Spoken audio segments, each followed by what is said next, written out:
Welcome to Thrive with a Guide, a spiritual podcast with me, Sissi Ryland. Welcome to the first episode of Thrive with a Guide, a spiritual podcast. I'm Sissi Ryland from Sweden, and I am a spiritual teacher, an intuitive guide, and an expert in soulful transformation. I have run my own full-time spiritual business for 8 years now, and I have been working as a leader with different groups for over 10 years. I have guided hundreds of people on their life path, guided them to liberate themselves from the shackles of the past in my programs and in my courses and in one-to-one sessions. I love to see how my participants fall in love with their life when they experience more joy, harmony, calmness, together with the insights of their own superpowers. I'm so passionate about how we can heal and ascend from the help from high vibrational beings like the angels, ascended masters, and goddesses. I want to invite you to my website www.sissiryland.com and take a look at the free stuff for you to download. And you can also see information about my latest offers and online courses and programs on my webpage. Where do the things I share in this podcast come from? It is from my educations. I love absorbing knowledge, and I have studied most of my adult life together with my full-time jobs. My experiences, both from my long healing journey in my own life and thousands of hours together with clients and participants. Everything I channel and all my downloads that I have received over the years. And of course, my own life experience. Life is a journey, and there is always a new path to take, a new challenge to make us grow. And we are never finished. We never graduate in the personal and spiritual development of life. We can always feel better about ourselves, trust ourselves more, stand in our power, and to set healthy boundaries and thrive in this world. I see myself as a student, always a student, willing to learn and grow even more. I see life on earth as it is, a training for souls, a place where we can come to experience and to expand. I have transformed my own life with the help from my guides. I have healed deep childhood traumas, depressions. I have released destructive relationship patterns, other destructive patterns, and past life traumas. I have released so much fear, and I have gained a lot of wisdom and epiphanies over the years, working with myself, with my guides, and it has been an incredible and magical ride to heal these wounds, and I will share parts of my journey in this podcast. I also want this to be a hopeful podcast, a joyful and happy podcast, not just talking about the suffering and the wounds, because we need to have fun too. And joy, as you know, is the highest vibrational feeling. I have so much to talk about in this podcast. Sometimes I will have a guest, and sometimes it is just me talking to you, sharing what is closest to my heart that day I record the episode. My intention is to create shorter episodes more often because I myself prefer to listen to podcasts that are not that long, and I want them to be easy to digest. Every episode always have a higher purpose, always aligned with my higher self. I only work with guides from higher realms. I work with angels, ascended masters, gods, goddesses, dragons, unicorns, fairies, and cosmic guides. And with their help, I have done an amazing journey in my life, and I have guided so many make deep transformations in their lives. Only a few souls in this lifetime have chosen to crack open and be spiritual enlightened from one moment to the next. The rest of us have chosen to wake up one step at a time, one crack at a time. I haven't met a single one spiritual person who didn't carry massive suffering and pain in their bodies. Pain and suffering from traumas, abuse, neglect. We all carry this. I want you to know you are not alone. I'm so honored to be able to help these women. They are so incredibly brave to be willing to face their demons and fears from the past. For most of us, our mission is clear: to liberate ourselves from suffering, free ourselves from the struggle. We long for liberation, but we are all different and we have two paths to choose: the conscious one or to remain unconscious. All transformations can be very painful and challenging, and at the same time, are you conscious, you know at a higher level that this is for your highest and best, to go deep and heal your wounds. When we realize that if we want to liberate ourselves, we must go inward. We long for the spiritual liberation, we long for our authentic selves, and our soul knows the way. It knows that we must walk the path. The more we align to our spiritual path, the more we help humanity and Mother Earth. Our light shines lighter and lighter the more we release from our system. We must open our hearts to the divine, to the spirituality. I am designed as a projector, if you know human design, which means that I gather a lot of knowledge in the first half of my life to build a solid foundation for my life purpose as a guide for other people. Fun fact is that I also hold a Bachelor of Economics from Lund University, which my friends has a hard time to grasp, as this is not me at all. This was my conditioned self that first chose that path. But everything is as it meant to be, and the experience led me to 3 depressions of exhaustion, which led me into my soul. From early age, I was a child who could see things, I could sense things, and I just knew things. I could feel the pain from the world around me. I knew that I wanted to save the world in one way or the other. This is my story, and thus also the background to why I work the way I work today. First, I want to give you a trigger warning. This episode includes talking about sexual abuse, but I'm just touching the subject very short, and I'm not going to talk about it in detail. If you don't want to hear about it at all, I ask you to turn off this podcast right now, because this is my story. When I was 3 and 5 years old, my parents had guests in the house. One of them was a man in his early 20s, and he was a pedophile who decided it was a good idea to molest a small girl in the house, which was me, when the adults were drinking coffee in the next room. And this is what happened to a small child when these events occur. When we are traumatized as very young children, we lock the horrible thing in a treasure chest and throw away the key. Because when exposed to the fearful situation, we literally believe that we are going to die. Also, if this is done so that only the perpetrators and the children knows about it, then the child do not get the support or love that we so deeply long for from our guardians after the terrible thing that has happened. It could also be that a guardian is doing this horrible thing with the other guardian's approval.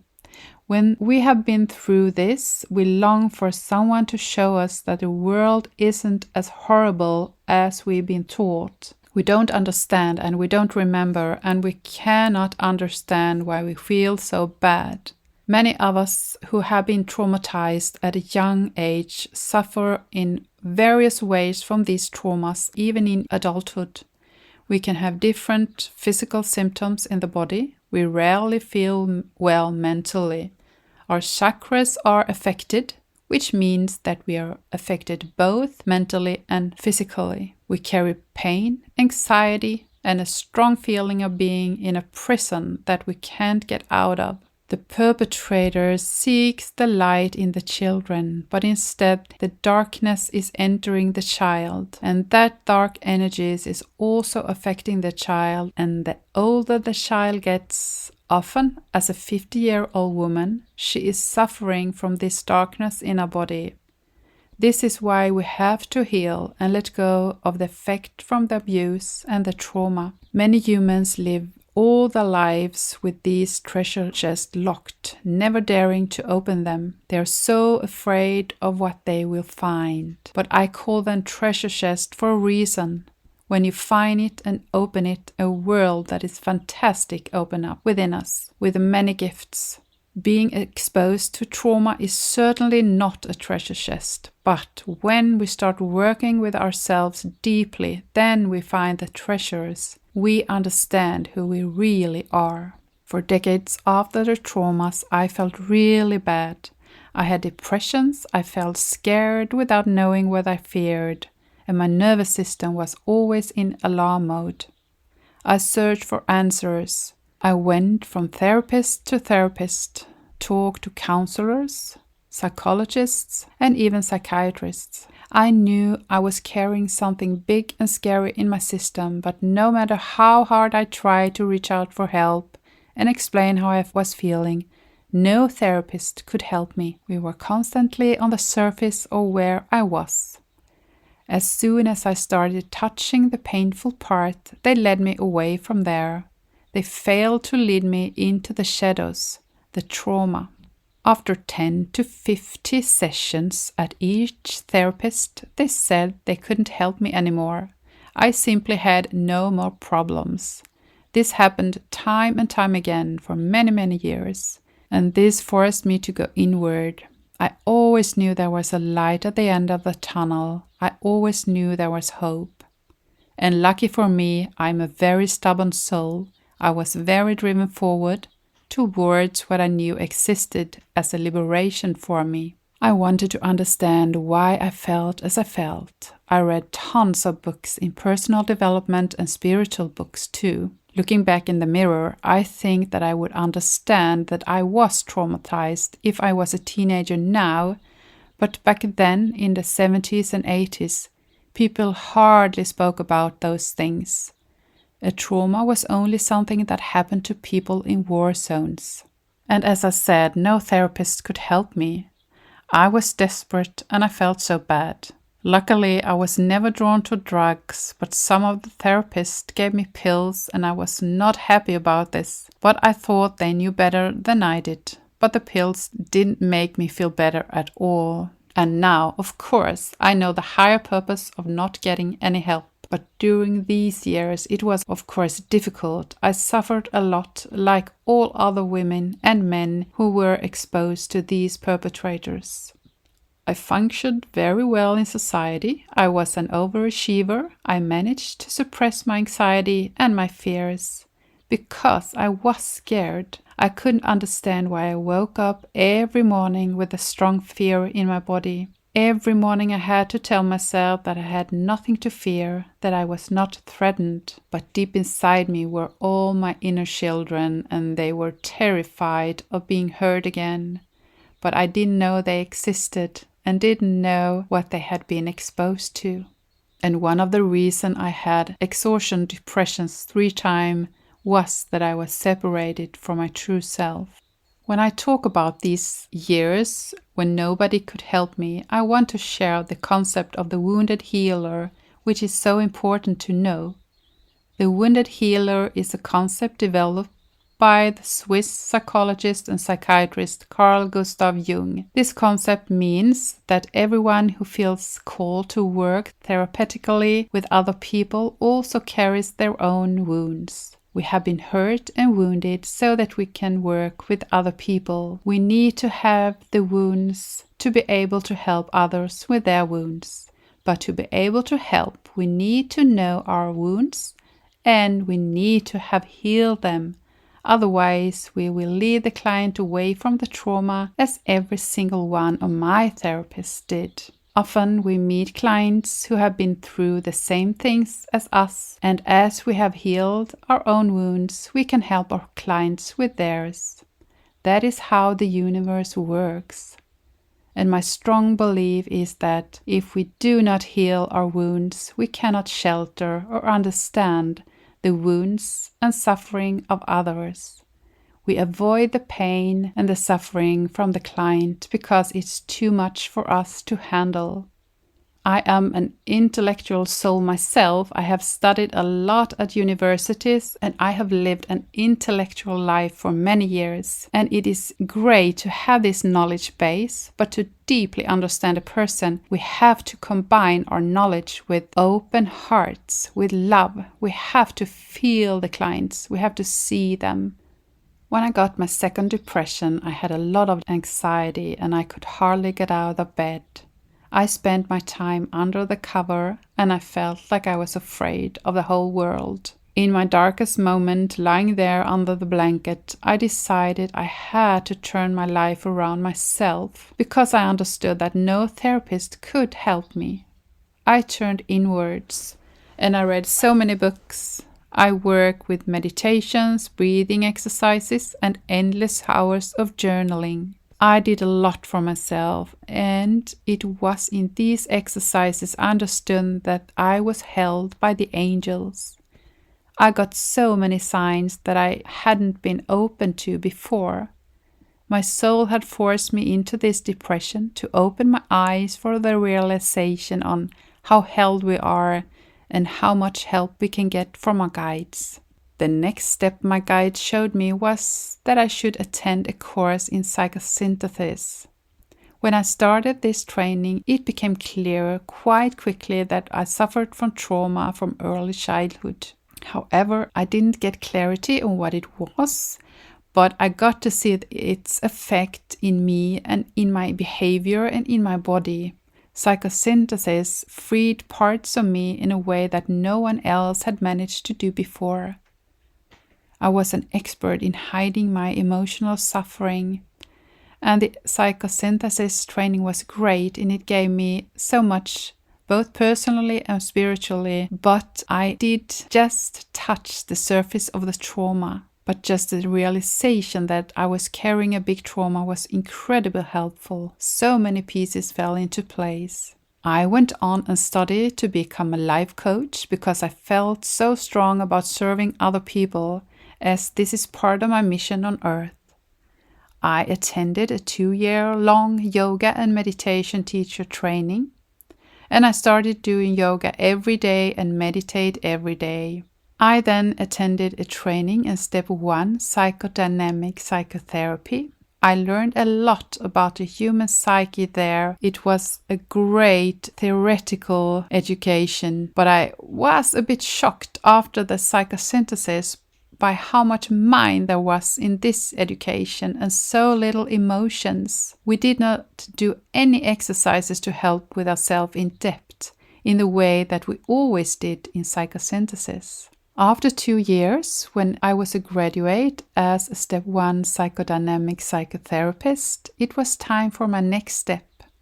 One day I woke up and I felt an enormous restlessness in my body, and I just knew that I had to sign up to attend courses and programs in angel therapy and angel healing. I then applied to 2 courses which I attended, one American and one Swedish. And it gave me a lot. It was exactly what I needed to build more of my solid foundation. As I connected even more with my wonderful spiritual guides, they showed me additional steps to take to heal myself from my trauma. They also showed me what had happened and who did this to me. I have since then managed to release most of my trauma. I really feel like a whole new person in so many ways, with a deep connection to Source, embodied a lot of my higher self. And what happened to me also happened for me, so I could have my spiritual awakening, and because I was meant to pass on this information to other humans. How you can free yourself from the shackles of the past and release traumas, not only from your head by talking about it, but from our entire system, which includes body, energy system, feelings, and soul. This was also meant to be because I was meant to be a spiritual teacher, to develop my courses and program where I guide others, especially women, and to be able to guide even those who carry trauma from early childhood. So that is why I'm here, to tell you that it is possible to let go of traumas. It is possible to feel better, and as a bonus you get a feeling of joy, hope, freedom. There are so many lessons to be learned from our challenges. Struggle, pain, and challenges makes us strong, and life on earth is hard, but it is always a way to grow. I also help other clients. They're all great, beautiful, awakening souls who have different life purposes here on earth, as they are all magical souls of light, here to be leaders of the new world and to raise their vibrations even more. The purpose of sharing this story of mine is not to complain in any way about any care or therapy. This is my story, and this is because I know the higher purpose of everything that happened. Over the years, I have developed and fine-tuned these instruments and tools. I use the parts, the foundation that I have as a therapist, and all my other educations. Many of my participants and clients say they have never thought they could release a trauma or what they have carried for so long in such an easy, very loving and safe way. And I want to end this first podcast with a quote from Carl Jung. There is no coming to consciousness without pain. People will do anything, no matter how absurd, in order to avoid facing their own soul. One does not become enlightened by imagining figures of light, but by making the darkness conscious. If you like my podcast, please share, download, and subscribe. If you want, you can take a screenshot of the show and tag me on Instagram and share your thoughts about this show. I want to thank you for listening today, and please go to my website www.sissiryland.com if you want to read more about my latest offer and courses programs. And there is a bunch of free stuff for you to download. I thank you for your intention and see you soon. Lots of love from me, Sissi Ryland.